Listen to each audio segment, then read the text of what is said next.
आज का हमारा टॉपिक है बेटा रदरफोर्ड का एटॉमिक मॉडल। और आज हमने ये पढ़ना है कि एटम के बारे में इतनी बातें हम करते हैं कि एटम का सर्कुलर शेप होता है, एटम ऐसा होता है तो एटम वैसा होता है। तो हाउ वुड वी नो कि एटम ऐसा होता है?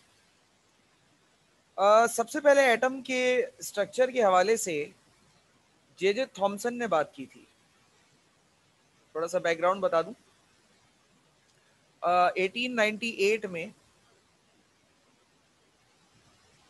थॉमसन वाज द साइंटिस्ट जिसने बात की थी एटॉमिक मॉडल की कि एटम होता कैसा है।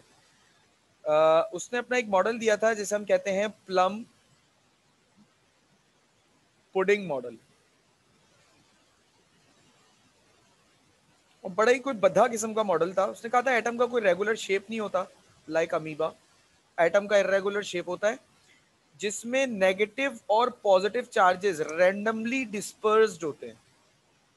रैंडमली चारों तरफ डिस्पर्स्ड होते हैं। हाँ, होते इक्वल तादाद में, जितने इलेक्ट्रॉन होते हैं उतने ही प्रोटॉन होते हैं, लेकिन रैंडमली डिस्पर्स्ड होते हैं। कोई कोई रेगुलर स्ट्रक्चर नहीं है एटम का। According to Thomson, atoms have a irregular structure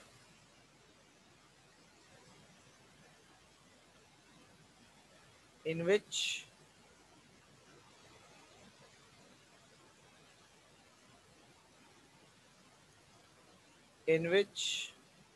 positive and negative charges are dispersed। तो ये प्रॉपरली डिस्पर्स्ड होते हैं। ये है हमारे पास थॉमसन का एटॉमिक मॉडल। ठीक है ना। अच्छा, थॉमसन का एटॉमिक मॉडल फेल हुआ रदरफोर्ड के बाद। रदरफोर्ड के एटॉमिक मॉडल के बाद रदरफोर्ड ने एटॉमिक मॉडल अपना दिया 1911 में। और रदरफोर्ड का एटॉमिक मॉडल बड़ा मशहूर हुआ और बिल्कुल सही है। आज तक हम इसको फॉलो कर रहे हैं, तो इसमें कुछ तो बात होगी। तो ये बेसिक थी। इसका जरा स्क्रीनशॉट ले लें, फिर आगे चलेंगे। ले लिया? यस सर, रेडी है। ठीक है। तो 1911 में रदरफोर्ड साहब ने एक एक्सपेरिमेंट किया, Rutherford's gold foil experiment. Basically Rutherford ने भी एक्सपेरिमेंट नहीं किया था। अगर तारीख की बात करें तो तारीखी एतबार से ये एक्सपेरिमेंट रदरफोर्ड ने नहीं किया था। ये दो और साइंटिस्ट थे, एक था गीगर और एक था जेंडल नाम का शायद साइंटिस्ट था। मुझे सही नाम दूसरे वाले का याद नहीं है। एक तो खैर गीगर था। गीगर का नाम आप अगले साल फिजिक्स में चैप्टर 20 में भी पढ़ेंगे। गीगर काउंटर के नाम से एक टॉपिक आता है। तो गीगर भी एक साइंटिस्ट था और रदरफोर्ड का असिस्टेंट था, रदरफोर्ड का जूनियर था। तो रदरफोर्ड ने गाइडलाइंस दिए थे कि ऐसे ऐसे मतलब ये चीज़ें कर लो, इस तरीके से एक्सपेरिमेंट परफॉर्म करो। तो बेसिकली इस एक्सपेरिमेंट को कंडक्ट कराने की जो जिम्मेदारी थी वो इन दो साइंटिस्ट की थी। रदरफोर्ड ने नहीं किया था खुद से खड़े होकर। खैर, अब एक्सपेरिमेंट देखते हैं कि एक्सपेरिमेंट क्या था। एक्सपेरिमेंट के लिए इन्होंने एक गोल्ड फॉइल लिया। ये आप देख सकते हो, ये रहा गोल्ड फॉइल। ठीक है, इन्होंने एक गोल्ड फॉइल लिया। अच्छा, गोल्ड फॉइल क्या होता है बेटा? आप लोगों ने देखा होगा कि वो मिठाइयों पर और खीर वगैरह पर एक सिल्वर फॉइल लगाते हैं हम, चांदी का वर्क कहते हैं उसे उर्दू में। Yes sir. अक्सर मीठी डिशेस पे हम लगाते जी सर। हैं, है ना। बस समझ लो उसी तरह की चीज है, लेकिन वो सिल्वर की नहीं बल्कि गोल्ड की बनी हुई है। चीज वही है लेकिन बनी हुई गोल्ड की है। ठीक है। सर वो इंतहाई पतली सी जो चीज होती है। जी बिल्कुल, इंतहाई यस पतली सी सर, वो जो शीट फॉइल, हाँ। होती है, फॉइल जो होती है, बस वो फॉइल जी है। सही। मतलब उसको अज्यूम कर लो कि वो वैसी चीज है, लेकिन वो फॉइल गोल्ड की है। जो हम मीठे पर लगाते हैं वो सिल्वर की होती है, लेकिन यहाँ जो फॉइल है वो गोल्ड की है। ठीक है, ये याद रखिएगा बस। ठीक जी है ना। सर। अच्छा, ठीक है अब सर। इसको ये गोल्ड फॉइल का आइडिया कहाँ से आया? सवाल ये कि सबसे पहले तो इसको ये आइडिया कहाँ से आया, मैं बताता हूँ। देखो, हुआ ये कि रदरफोर्ड ने एक मेटल का टुकड़ा लिया। ठीक है, एक मेटल का उसने टुकड़ा लिया और उस टुकड़े के ऊपर उसने अल्फा रेस को बम्बार्ड किया। अब अल्फा रेस की पेनिट्रेशन पावर बहुत कम होती है, ये आपको पता है। अल्फा रेस इस मेटल के टुकड़े से टकराकर बाउंस बैक हो गई। जब उसने अच्छा बाउंस बैक होने के बाद इस मेटल के टुकड़े पर उसने देखा कि जहां पर अल्फा रेस ने हिट किया था वहां पर एक छोटा सा गैप बना है, मतलब इस तरीके से एक डेप्थ क्रिएट हुई है। तो खैर बहुत ज्यादा वाज़ेह नजर आ रही है, लेकिन वो डेप्थ बहुत छोटी सी माइक्रोस्कोपिक डेप्थ थी। रदरफोर्ड ने क्या किया, उस डेप्थ को नापा पहले कि वो डेप्थ कितनी है। वो मुझे तो खैर एग्जैक्टली वैल्यू भी याद नहीं है कि वो डेप्थ कितनी थी। हाँ, 0.00004 सेंटीमीटर उसकी डेप्थ थी। ठीक है, 0.00004 सेंटीमीटर, यानी कि तकरीबन ना के बराबर ही। उसने ये डेप्थ को नाप लिया। नापने के बाद उसने क्या किया, उसने गोल्ड का सैंपल लिया और गोल्ड के सैंपल में से एक, मतलब जिसे कह सकते हैं कि एक शीट निकाली। जैसे गोल्ड समझ लो एक टेप होता है ना हमारे पास, वो जो सॉल्यूशन टेप होता है, उस सॉल्यूशन टेप की हम एक लेयर खोलकर उसमें से जितना भी रिक्वायर हमें टेप होता है हम उसको काट के कहीं भी इस्तेमाल कर लेते हैं। वैसे ही उसने समझ लो गोल्ड की टेप में से एक टुकड़ा लिया। अच्छा, इस गोल्ड के टेप की जो थिकनेस थी ना, यानी कि इस फॉइल की जो थिकनेस थी वो 0.00004 सेंटीमीटर थिक थी। और यहाँ जो डेप्थ क्रिएट हुई थी ये इससे थोड़ी सी ज्यादा थी, 0.00044 थी या 43 सेंटीमीटर की डेप्थ थी। ये फॉइल इसने उससे भी थोड़ी सी पतली ली। ठीक है ना। अच्छा, ये इतनी पतली फॉइल क्यों ली सर उसने? बेटा इतनी पतली फॉइल उसने इसलिए ली ताकि उसमें से अल्फा रेस पास हो सके, क्योंकि अल्फा रेस अगर इससे ज्यादा वो थिक ले लेता तो अल्फा रेस टकरा के बाउंस बैक हो जाती। तो जितना उसने कैविटी क्रिएट किया था, यानी कि जितना उसने पेनिट्रेट होने की कोशिश की थी, उतनी पेनिट्रेशन की थिकनेस की उसने चीज बनाई ताकि उसमें से अल्फा रेस पास हो सके। कॉन्सेप्ट समझ में आया इस फॉइल का? जी सर। ठीक है। अब क्या हुआ, इससे ये फॉइल ली और फॉइल के चारों तरफ उसने जिंक सल्फाइड की स्क्रीन लगा दी। अब आपको पता है जिंक सल्फाइड की स्क्रीन जो है वो इनविजिबल रेडिएशंस को, इनविजिबल चार्जेस को डिटेक्ट करने के लिए यूज होती है, क्योंकि ये आंखों से तो नजर नहीं आते, लेकिन ये अगर जिंक सल्फाइड पर हिट होते हैं तो जिंक सल्फाइड का कलर जो है वो थोड़ा सा चेंज हो जाता है, चेंज हो जाता है। जिसकी वजह से हमें पता चलता है कि जहां जहां कलर चेंज हो रहा है वहां वहां हमें पता चल जाता है कि कोई इनविजिबल पार्टिकल आया है। इसे जिंक सल्फाइड की स्क्रीन भी कह सकते हैं। हमारी किताब ने इसे फोटोग्राफिक प्लेट भी कहा। हमारी किताब ने इसे फोटोग्राफिक प्लेट भी कहा है। अब ये मुझे नहीं पता कि उसने जिंक सल्फाइड लिया था या फोटोग्राफिक प्लेट ली थी। ठीक है भाई, दोनों में से कोई भी चीज हो, आपको पता है कि इनविजिबल रेडिएशंस को डिटेक्ट करने के लिए दोनों ही चीजों का इस्तेमाल हम कर सकते हैं, कोई मसले वाली बात नहीं। ठीक है ना। उसके बाद उसने क्या किया, इस गोल्ड फॉइल के सामने की तरफ एक ऐसा एलिमेंट रखा, या समझ लो एक गन रखी, जिसमें से अल्फा रेज निकल सकती हो, अल्फा पार्टिकल्स का उसने सोर्स रखा। इन अल्फा पार्टिकल्स में से, मतलब इन अल्फा इस सैंपल में से, इस चीज में से, इस गन में से, जो भी आप कह लें, इसमें से अल्फा रेज निकली और अल्फा रेज निकलकर इस सीधे सीधे गोल्ड फॉइल की तरफ बढ़ी। ठीक है, गोल्ड फॉइल की तरफ बढ़ी तो इसने क्या देखा, इसने ये देखा कि ज्यादातर रेडिएशंस जो है वो पीछे की तरफ, यानी कि जिंक सल्फाइड की स्क्रीन पे पीछे की तरफ आकर टकरा गई। कुछ ऐसी रेडिएशंस थी जो यहाँ पर साइड में बाउंस हो गई, टकरा कर किसी चीज से साइड में बाउंस हो गई। कुछ ऐसी रेडिएशन थी जो रिवर्ट बैक हो गई, टकरा कर वापस आ गई। ठीक है ना। कुछ ऐसी रेडिएशन थी जो टकरा कर वापस आ गई। यहां तक बात समझ में आ गई बेटा? जी सर। Yes sir. ठीक है। अच्छा, अब मैं इसी बात को एक और तरह से आपके सामने रख रहा हूं ताकि आपको जो मैं बात विजुअलाइज कराना चाह रहा हूं वो जरा आसानी से हो सके। अब मैं इसी एटम के स्ट्रक्चर को एक नए ढंग से जरा आपके सामने बनाता हूं।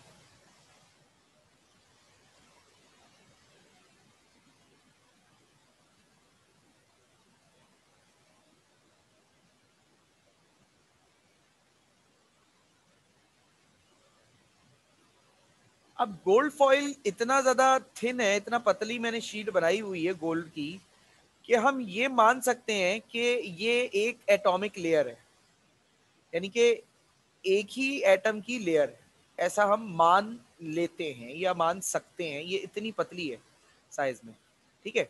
इसके आगे पीछे आपके पास पता है आपको फोटोग्राफिक प्लेट लगी है। 9 क्लास वाली बात दोहरा रहा हूँ क्योंकि उससे जरा समझना आसान है इसको।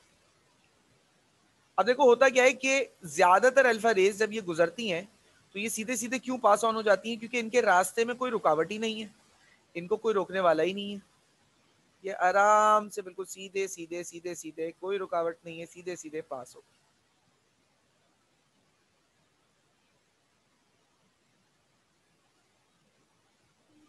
सर ये न्यूक्लियस के पास बैंड नहीं होंगी? अरे न्यूक्लियस वाले केस में न्यूक्लियस के पास से अभी रेडिएशन गुजारी कब है, ठीक है। नहीं, लेकिन करीब से तो गुजार रहे हैं ना आप। हाँ तो यस सर। अब जरा सबर तो करो। अब देखो कुछ रेडिएशन अच्छा। आई आई और न्यूक्लियस से टकराई, टकरा कर लार्ज एंगल पर बेंट हो गई। इसी तरीके से यहां से भी कुछ रेडिएशन आई और टकरा कर इस तरफ बेंट हो गई। कुछ रेडिएशन ऐसी भी थी कि वो जिस रास्ते पर सीधी गई उसी रास्ते पर टकरा कर वापस हो गई। ये वाली जो रेडिएशन है ना, इनको समझाने की कोशिश कर रहा हूँ। ये टकरा कर जो डिफ्लेक्ट हुई और ये टकरा कर जो वापस आई। ओके अगर सर। अगर अगर हम सोचो जरा कि तुम लोग खेल रहे हो कैरम। अब कैरम वाली मिसाल पर आ जाओ। देखो कैरम बोर्ड पे सेंटर में हमने स्ट्राइकर को चिपका दिया। तो कैरम बोर्ड पे स्ट्राइकर को चिपकाने के बाद अगर मैं एक क्वीन ले लूं, क्वीन मतलब क्वीन साइज में छोटी होती है, साइज स्ट्राइकर जो है वो बड़ा होता है। तो ये क्वीन जो है, ये अगर मैं इसको हिट करूं तो ये स्ट्राइकर से, अगर मैं स्ट्राइकर के इस जगह टकराऊं तो आपके हिसाब से क्वीन को कहाँ जाना चाहिए? वो आगे दूसरी की तरफ तरफ। चली जाएगी, आगे की तरफ, लेकिन साइड पे मुड़ेगी स्ट्रेट, थोड़ा। स्ट्रेट। नहीं नहीं नहीं, जैसे सर ये जो लार्ज साइड में एंगल थोड़ी पे है सी ना। लेफ्ट, लेफ्ट साइड पर या right side? Yes yes sir, sir. इस पर मुड़ेगी। Left left. पर जाएगी और अंदर चले जाएगी। ठीक है। अच्छा अब मुझे ये बताइए कि अगर ऐसे ही मैं इस कॉर्नर पे करूं तो अब क्या होगा? अब दूसरी तरफ चली जाएगी, अब राइट साइड पे। राइट यस पर, सर। राइट पे। अच्छा अब मैं इसको बिल्कुल यहाँ सेंटर में हिट करूं तो क्या होगा? वापस आ जाएगी। वापस आएगी। वापस आ जाएगी, सही है। तो कैरम ही तो खेल रहा है ये, देखो। Yes sir. Yes sir. ठीक है भाई। तो ऐसे उसने जो एक्सपेरिमेंट किया, उसे ना ये रेडिएशंस नजर आई ना ये एटम नजर आया, उसे सिर्फ ये धब्बे नजर आए। ये जो इम्पैक्ट थे ना अल्फा रेस के टकराने से, ये इम्पैक्ट्स इसको नजर आए। इन इम्पैक्ट्स के नतीजे में उसने एक रिजल्ट दे दिया कि भाई ऐसा था कि रेडिएशन जो ज्यादातर सीधी सीधी चली गई, इसका मतलब उनके रास्ते में कुछ नहीं था रुकावट डालने वाला, चली गई सीधे। जो रेस डिफ्लेक्ट हुई वो इसलिए डिफ्लेक्ट हुई क्योंकि उनके रास्ते में यकीनी तौर पर न्यूक्लियस आया। तो न्यूक्लियस जो आया इनके रास्ते में, यानी कि वो हैवी मास था, वो न्यूक्लियस जब आया तो इसकी वजह से वो डिफ्लेक्ट हुई। इसका स्क्रीनशॉट ले लो, फिर इसके पॉइंट्स बताता हूँ।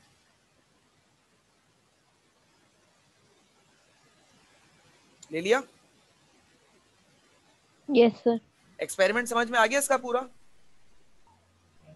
Yes sir. ठीक है। अब आ जाते हैं इसके पॉइंट्स पर। इसने इस एक्सपेरिमेंट से नतीजा क्या निकाला, ये लो भाई। ज्यादातर अल्फा रेज जो थी वो सीधे सीधे चली गई, तो इसका मतलब एटम का ज्यादातर हिस्सा जो है वो क्या होता है? खाली, एम्प्टी होता है। ठीक है ना? अच्छा, अल्फा रेस के ऊपर कैसा चार्ज होता है? पॉजिटिव। तो न्यूक्लियस से अल्फा रेस का टकराकर बेंट हो जाना, वो इस बात को इंडिकेट करता है कि यहां सेंटर में कोई पॉजिटिव चार्ज था। अच्छा सर एक बात है, आपने जो बात एक्सप्लेन की है वो तो मास की बुनियाद पे की है, चार्ज की बुनियाद पे तो नहीं की। बेटा ठीक है, नहीं की। देखो मास की बुनियाद पे भी मैं बात तो गलत नहीं कह रहा। गोल्ड का एटॉमिक नंबर होता है, गोल्ड का एटॉमिक नंबर, एटॉमिक मास इसका 197 होता है। और आई थिंक सो इसका एटॉमिक नंबर जो होता है गोल्ड का, वो शायद 78 होता है, 78 या 79 इस तरीके से होता है गोल्ड का एटॉमिक नंबर। तो बेटा एक अल्फा पार्टिकल में 4, मतलब उसका मास क्या होता है 4, और गोल्ड का मास न्यूक्लियस का जो है वो क्या है 198। तो यकीनी तौर पर हैवी कौन है, गोल्ड का न्यूक्लियस हैवी है या अल्फा हैवी है? गोल्ड का न्यूक्लियस। गोल्ड का न्यूक्लियस हैवी है। तो मास के लिहाज से भी मैंने गलत एक्सप्लेनेशन तो नहीं दी। अब चार्ज के लिहाज से भी समझ लो भाई सर, अल्फा रेस के ऊपर पॉजिटिव चार्ज है, न्यूक्लियस पे भी पॉजिटिव चार्ज है, तो पॉजिटिव पॉजिटिव एक दूसरे की तरफ अट्रैक्ट तो होते नहीं है, तो ये आएगा रिपल्स इसकी होता है। तरफ, लेकिन यहाँ पर आकर जितना इससे करीब आएगा उतना इसका रिपल्जन का चांस बन जाएगा, और एक वक्त ऐसा आएगा कि इतना करीब आ चुका होगा कि ये रिपल्सिव फोर्स इस पे बहुत डोमिनेंट हो जाएंगी और ये इसको, इसके आते हुए रास्ते को मोड़कर इसको दूसरी तरफ भेज देंगे। ठीक है बेटा? जी सर। तो ये आपके पास इसकी एक्सप्लेनेशन आ गई। ठीक है ना? तो उसने कहा कि ये जो सेंटर पोर्शन है एटम का, उसने इसको नाम दिया न्यूक्लियस का, जिसके अंदर पॉजिटिव चार्जेस हैं। ठीक है?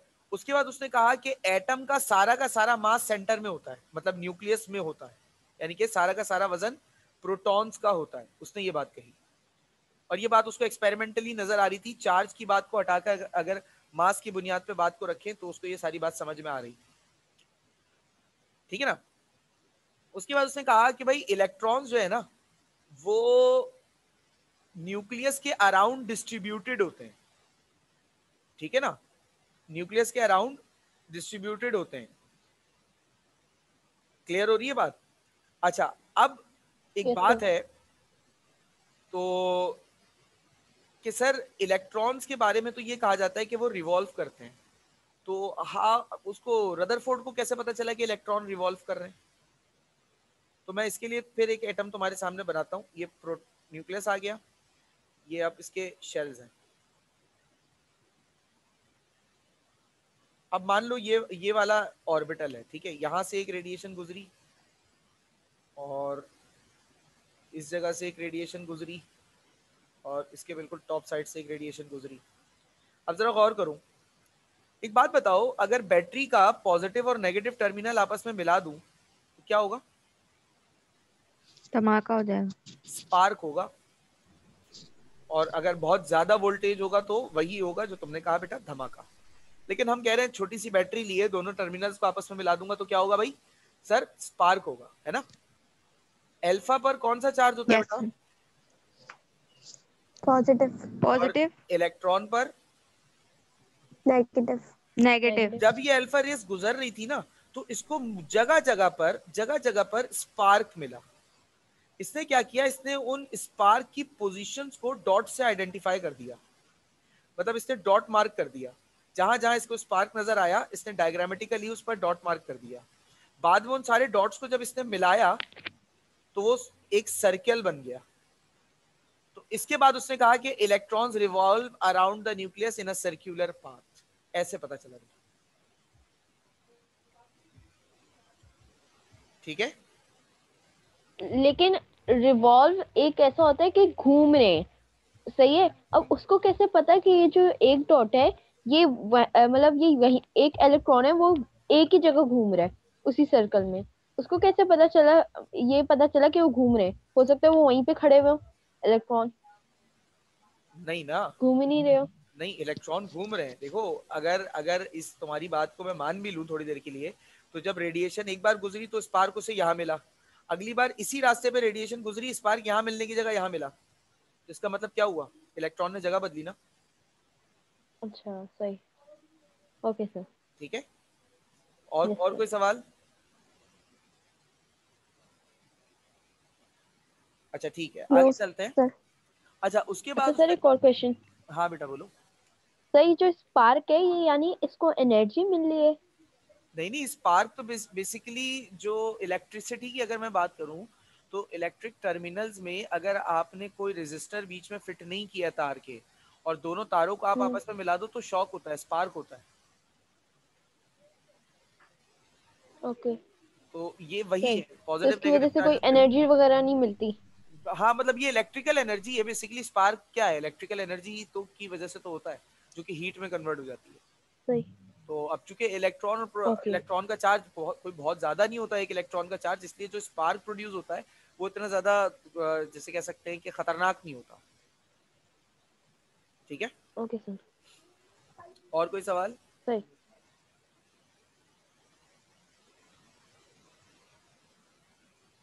और कोई सवाल बेटा? No sir. अच्छा, नो सर। इसके बाद आ जाइए, उसने फिर रदरफोर्ड यहाँ पर रुका नहीं, सिर्फ गोल्ड फॉयल एक्सपेरिमेंट हम कहते हैं। रदरफोर्ड ने उसके बाद मुख्तलिफ मेटल्स लिए और मुख्तलिफ मेटल्स की इस तरह की शीट्स बना बनाकर उसके ऊपर ये एक्सपेरिमेंट करता चला गया। तो इसने देखा कि हर मेटल के मतलब मेटल जैसे जैसे वो मेटल बदल रहा है, वैसे वैसे ये जो रेज डिफ्लेक्ट हो रही है ना अपने रास्ते से और बेंट हो रही है, वापस आ रही है, इनका जो एंगल है वो भी चेंज हो रहा है, जिससे वो इस नतीजे में पहुंचा कि न्यूक्लियस के अंदर हर एटम के अंदर प्रोटॉन की तादाद एक जैसी नहीं होती, अलग अलग होती है। क्योंकि अगर ज्यादा बेंट हो रहा है तो इसका ये मतलब होगा कि न्यूक्लियस ज्यादा पावरफुल है, इसका मतलब उसके अंदर प्रोटॉन्स की तादाद बहुत ज्यादा है। और अगर कम बेंट हो रहा है तो उसका मतलब तादाद कम है। सिंपल है, ठीक है। सही है यस सर। सर। एक बात उसने यही कही कि भाई इलेक्ट्रिकली एटम जो होता है वो न्यूट्रल होता है, ठीक है ना, यानी कि एटम में जितने प्रोटॉन होते हैं उतने ही न्यूट्रॉन भी इलेक्ट्रॉन भी होते हैं। और ये बात फैक्ट भी है, क्योंकि अगर एटम इलेक्ट्रिकली न्यूट्रल नहीं होता तो हमारे इर्द गिर्द की हर चीज, इस दुनिया की हर चीज चार्ज होती। मतलब आपको मोबाइल चार्ज करना है, आपको स्विच की जरूरत नहीं है, दीवार में प्लग लगाया, मोबाइल चार्ज होना शुरू। पानी पानी से हाथ धोकर सर आ रहे हैं, दीवार में क्या मतलब? मतलब हर चीज, हर एटम चार्ज होता ना। फिर उस पे अगर एटम इलेक्ट्रिकली न्यूट्रल नहीं होता, उस पर मान लो किसी पे पॉजिटिव चार्ज है, किसी पे नेगेटिव चार्ज है, तो आपका मतलब स्विच में तार नहीं लगाया, चार्जर उठा के दीवार पे रखा, मोबाइल चार्ज होना शुरू। वॉशरूम से निकले, हाथ धोकर गलती से टॉवल की जगह दीवार पे हाथ रख दिया, करंट लग गया, फिर तो यस ऐसा सर, हो रहा समझ होगा। गई। ठीक है ना भाई। तो इलेक्ट्रिकली एटम न्यूट्रल होता है। और सारी बातों की एक बात, एटम मतलब एटम के स्ट्रक्चर को उसने मतलब हलवा करके सामने रख दिया। आखिरी बात उसने कही कि structure of atom is just like solar system. Atom का स्ट्रक्चर सोलर सिस्टम जैसा होता है, यानी कि सूरज सेंटर में होता है और प्लैनेट्स उसके अराउंड रिवॉल्व करते हैं, वैसे ही एटम में सेंटर में न्यूक्लियस होता है और उसके अराउंड इलेक्ट्रॉन रिवॉल्व करते हैं। क्लियर? सर यस ये atom sir. Neutral yes sir. होता है, ये इसने कैसे बताया? क्योंकि दुनिया की कोई भी बॉडी चार्ज बॉडी थोड़ी होती है, मतलब हम कितनी चीजें यूज करते हैं वो चार्ज होनी चाहिए ना सारी, फिर अगर एटम न्यूट्रल नहीं है तो।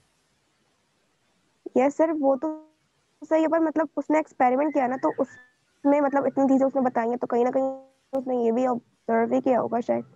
हाँ, अगर इसके एक्सपेरिमेंटल ऑब्जर्वेशन की बात करें ना, तो बेटा एक्सपेरिमेंटल ऑब्जर्वेशन इसकी एज सच कोई नहीं है कि भाई उसको कैसे पता कि यार ये इक्वल ही रहेगा।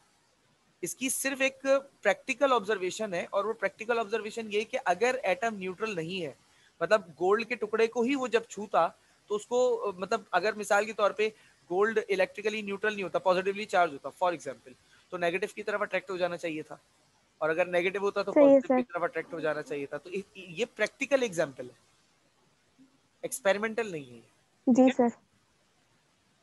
आगे चल जी रहा सर। हूँ, स्क्रीनशॉट ले लीजिए अगर लेना है कुछ।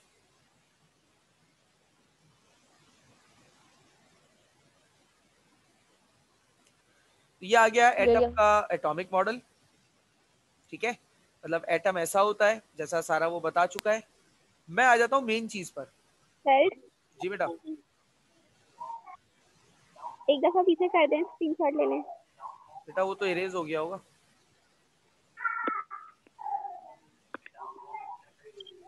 ये लो आ गया।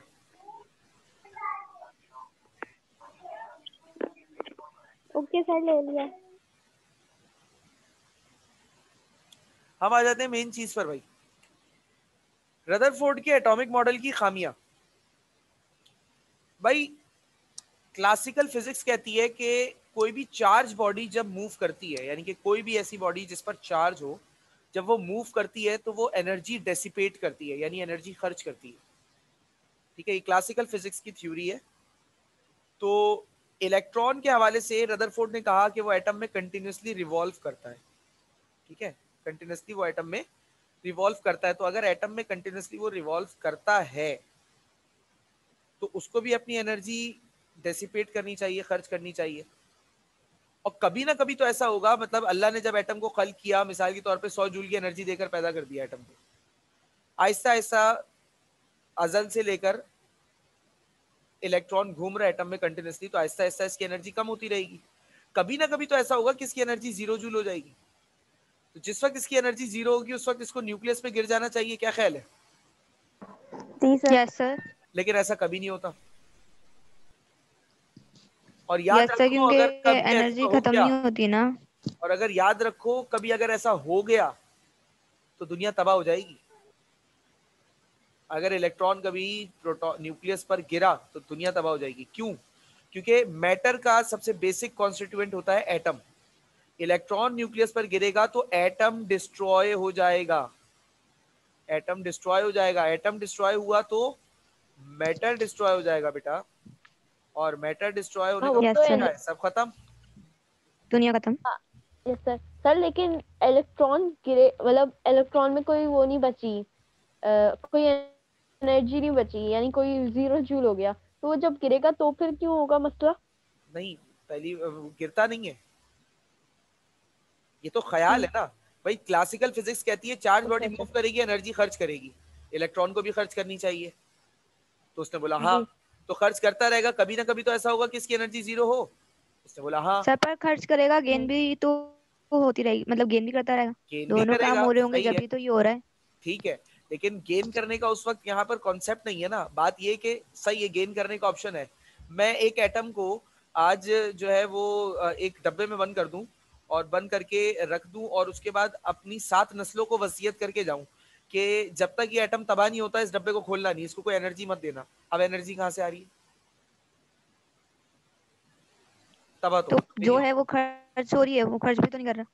वही तो मैं भी कह रहा हूं कि होना चाहिए। क्लासिकल फिजिक्स कह रही है कि ऐसा होना चाहिए, लेकिन ऐसा होता नहीं है कि इलेक्ट्रॉन न्यूक्लियस पर गिर जाए।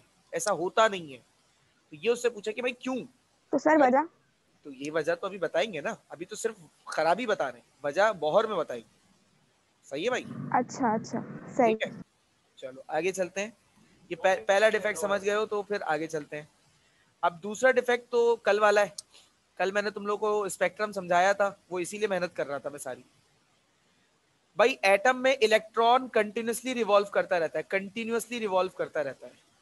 तो एटम का स्पेक्ट्रम यानी इलेक्ट्रॉन का स्पेक्ट्रम जब निकाला जाएगा तो वो कंटिन्यूस आना चाहिए। कंटिन्यूस मूवमेंट की वजह से एनर्जी डेसिपेशन जो इसकी होगी वो कंटिन्यूस होनी चाहिए, और जब एनर्जी डेसिपेशन कंटिन्यूस होगी तो स्पेक्ट्रम भी जो बनेगा वो कंटिन्यूस बनना चाहिए। लेकिन एटम का स्पेक्ट्रम कंटिन्यूस नहीं होता बल्कि लाइन स्पेक्ट्रम आता है। तो वो क्यों लाइन स्पेक्ट्रम आता है? ये 2 ऑब्जेक्शन हुए थे। Yes sir. सर क्यों आता है? क्यों का जवाब तो हम बोहर में देंगे ना। सही है। अभी सिर्फ ये 2 डिफेक्ट याद रखने, कल पढ़ाऊंगा बोहर की थ्योरी। बोहर की थ्योरी से ये दोनों डिफेक्ट समझ में आ जाएंगे कि ऐसा क्यों नहीं होता। लेकिन बोहर की थ्योरी समझने के लिए इन दोनों डिफेक्ट्स का बहुत अच्छे से जहन में बैठ जाना जरूरी है। तो मुझे ये बताओ कि आज के पूरे टॉपिक में एटॉमिक मॉडल से रिलेटेड से लेकर इन डिफेक्ट्स तक कोई सवाल, कोई कंफ्यूजन किसी को है? सर जी बेटा। सर सिर्फ इन दो उसकी वजह से क्या रेदरफोर्ड की जो थ्योरी है वो हम मान नहीं सकते क्या, या मान सकते हैं? नहीं, हम मानते तो हैं, अभी भी रदरफोर्ड की थ्योरी एक्सप्लेन करते हैं हम बच्चों को समझाने के लिए, और बहुत सारी चीजें, ओके मतलब थ्योरी उसकी एक्सेप्टेबल है, थ्योरी है, क्योंकि खराबियां हैं सही। उसमें। Okay sir. और कोई यानी सवाल बस बेटा? ये दो ही हैं सिर्फ डिफेक्ट? हाँ, डिफेक्ट्स यही 2 हैं, और यही 2 बहुत इंपॉर्टेंट और बड़े डिफेक्ट्स हैं, समझने बैठे हैं। तो अब देखो ना, सिर्फ स्पेक्ट्रम समझाने के लिए मैंने कल का पूरा लेक्चर लगाया है। लेकिन अब मेरी गारंटी है कि स्पेक्ट्रम तुम लोगों को ऐसा समझ में आ गया होगा कि अब तुम लोगों को अगर अगले साल डिस्पर्जन ऑफ लाइट का फिनोमेना भी पढ़ोगे ना, तो मेरे ख्याल से तुम लोगों को सब कुछ पहले से समझ में आ रहा होगा, क्या हो रहा है, क्यों हो रहा है, कैसे हो रहा है। Yes sir. ठीक है ना? तो ये चीज है। डिफेक्ट्स क्लियर है इसके? Yes sir. बस कल की क्लास में बोहर की थ्योरी से पहले ये डिफेक्ट्स आपको रटे हुए होने चाहिए, जहन में होने चाहिए खराबी इसकी। ठीक है भाई? तो बाकी बात इंशाल्लाह फिर आपसे कल करेंगे। तब तक के लिए अल्लाह हाफिज। अल्लाह हाफिज़ सर।